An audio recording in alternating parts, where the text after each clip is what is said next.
Hi, అందరికీ నమస్కారం. ఇప్పుడు మనం మాట్లాడుకుంటున్నాం గుప్పెడంత మనసు బిఫోర్ ఏం జరిగింది, ఆఫ్టర్ 1 వీక్ తర్వాత ఏం జరుగుతుంది, ఎక్కడ జరుగుతుంది, ఏ విధంగా జరుగుతుంది అనేసి నేను మొత్తం మీకు నా ఊహకు అందింది మీకు చెప్తాను. ఎందుకంటే సీరియల్ చూసిన ఎక్స్పీరియన్స్తో, నా రివీల్ చేసిన ఎక్స్పీరియన్స్తో మీకు చెప్తాను సీరియల్ ఏం జరుగుతుంది అనేసి. నేను స్పాయిలర్ చేయదలుచుకోలేదు, కానీ ఒక 10% అనేది జరుగుతుంది అనేసి నమ్మండి. ఎందుకు చెప్తాను అంటే ఈ విషయము ఆల్రెడీ మన రివ్యూలు చూసే వాళ్ళకి అర్థమవుతుంది మన జెన్యున్ కంటెంట్ ఎలా ఉంటుంది ఏమనేసి. అందుకోసం ఎవరినో కొత్తగా చూసుకోండి, సబ్స్క్రైబ్ చేసుకోండి, లైక్ చేసి వీడియోని చూడండి, మీ ఫ్రెండ్స్ అండ్ ఫ్యామిలీ మెంబర్స్ కూడా ఈ వీడియోని షేర్ చేయండి. నేను ఎందుకు చెప్తాను అంటే, ఇప్పుడు మనం లాస్ట్ వీక్లో మనం 5 పాయింట్ల గురించి డిస్కషన్ చేసుకోవాలి. ఏం పాయింట్లు అంటే, ఫస్ట్ది మండే ఏం జరిగిందంటే, ఎండీ పోస్ట్ నుంచి మన వసుధార గారు తప్పుకుంటా ఉంటారని ఒకటి చెప్పింది. సెకండ్ రోజు మన ఎండీకి శైలేంద్రని అపాయింట్మెంట్ చేస్తారు, అది రెండోది జరిగింది. ఆ రెండోది జరిగితే మనం ఒప్పుకుంటేనే అది జరుగుతుంది అనేసి వాళ్ళు చెప్పినారు. అది మంగళవారం జరిగింది. బుధవారం ఏం జరిగిందంటే, ఇప్పుడు వీళ్ళు మాట్లాడుకుంటూ ఉంటారు కదా, వీళ్ళు నాకు ఎండీ పోస్ట్ ఇస్తున్నారు, నిజం జరిగిందా లేదా అనేసి మన శైలేంద్ర టెన్షన్లో ఉంటాడు, ఏం జరిగింది ఏమనేసి. థర్స్డే ఏం జరిగిందంటే, వీళ్ళు కోర్టుకు పోయేసి నిజం తెలుసుకుంటారు, 50 కోట్లు మనం ఇవ్వలేదనేసి నిజం తెలుసుకుంటారు. అప్పుడు ఊరికే ఎందుకు మీరు ఈ విధంగా చెప్పారు అనేసి నాటకం ఆడతారు. సరే అనేసి నేను కోర్టు నుంచి నోటీస్ పంపిస్తాను అనేసి ఆ రోజే రాజీవ్ బతికొండాడని కూడా ఒక కన్ఫర్మేషన్ వచ్చేస్తుంది. వీళ్ళందరికీ రాజీవ్ బతికా ఉన్నాడు అనేసి థర్స్డేనే కన్ఫర్మేషన్ వచ్చేస్తుంది. మళ్ళీ తర్వాత అది అయిపోయిన తర్వాత వీళ్ళు నోటీస్ వస్తుంది, ఫ్రైడే నోటీస్ వస్తుంది. నోటీసు 50 కోట్లు అప్పు తీర్చితేనే 15 రోజుల లోపల అప్పు తీర్చాలని మన నోటీస్ పంపిస్తారు. నోటీసు శైలేంద్ర చేతికి పోతుంది. శైలేంద్ర జైలుకి పోయేసి ఆఫర్ ఇస్తాడు, నన్ను కానీ బయటికి తీసుకొచ్చామంటే నన్ను ఎండీని చేస్తాను అనేసి ఆఫర్ ఇస్తాడు. సరే అనేసి నిన్న మళ్ళీ వసుధర ఇంటికి పోయేసి పోలీసు వాళ్ళతో డిస్కషన్ పెట్టుకుంటుంది. పోలీసు వాళ్ళు డిస్కషన్ పెట్టుకున్న తర్వాత ఈ విధంగా పోలీస్ అయినా లీక్ చేస్తూ ఉంటాడు. లీక్ చేసేది ఎందుకు లీక్ చేస్తా అంటే, వసుధర ఫేవర్గానే లీక్ చేస్తాడు, ఏం టెన్షన్ పడుతుంది. చూడండి, నేను వారం చూసిన సీరియల్ని మీకు 1 మినిట్లో చెప్పాలంటే అర్థం చేసుకో మన జెన్యున్ కంటెంట్ ఎలా ఉంటుంది అనేసి. లాస్ట్ వరకు చూడండి. ఇంకా చాలా నేను ఈ వీక్లో ఏం జరుగుతుందో కూడా మీకు ఫుల్ క్లారిటీగా చెప్తాను. సరే అని అది అయిపోయిన తర్వాత ఏం జరుగుతుందంటే, నెక్స్ట్ ఇప్పుడు ఎండీ పోస్ట్కి లింక్ పెట్టి రాజీవ్ని బయటికి తీసుకొచ్చి ఆ రాజీవ్ని పోలీస్ స్టేషన్లో సరెండర్ చేస్తే మన బయటకు వస్తాడు. ఆ బయటకు వచ్చే దానికోసం ఈ వారం అంతా ఏం ప్రాసెస్ జరుగుతుందని జస్ట్ మనం చిన్న అనలైసిస్ చేద్దాం. అది ఏం జరిగింది, ఎక్కడ జరిగింది అనేసి నేను మొత్తం మీకు చెప్తాను.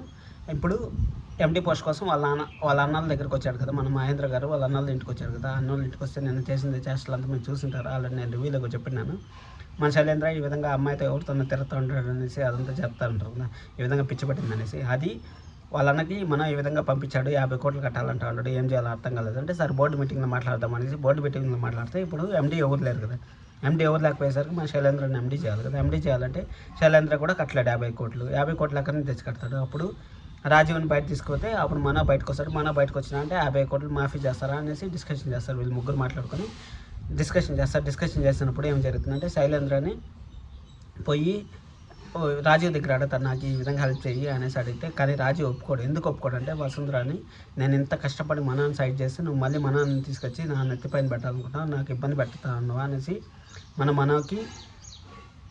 చైల్డ్లోనే ఉంటాడు కదా మన శైలేంద్రకి రాజీవ్కి గలాట్ జరుగుతుంది, పెద్ద గలాట్ జరుగుతుంది. గలాట్ జరిగినా కానీ రాజీవ్ నేను నిన్ను ఏదో ఒకటి చేసి నీకు ఇచ్చేసేస్తాను అనేసి రాజీవ్ మన శైలేంద్రని వార్నింగ్ ఇస్తాడు. వార్నింగ్ ఇచ్చినప్పుడు శైలేంద్ర ఖచ్చితంగా రాజీవ్ని తప్పించాలి. రాజీవ్ని తెప్పిస్తుందా మన బయటకు వస్తాడు. బయటకు వచ్చినప్పుడే మన ఎండీ అవుతాడు.